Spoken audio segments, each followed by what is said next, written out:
Hello, welcome to channel.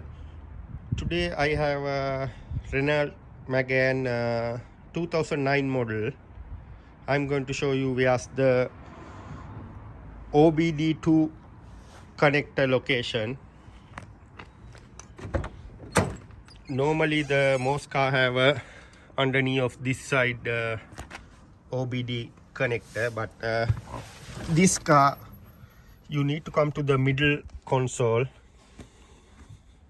parking brake lever, gear, then underneath the radio you can see there is a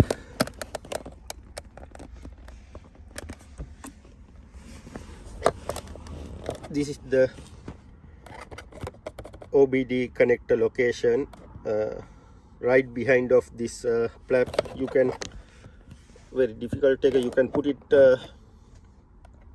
finger underneath here and just pull this flap. See, you can pull this flap. This is the OBD2 connector location. Thanks for watching. I'm Charlie from Sonu Motors.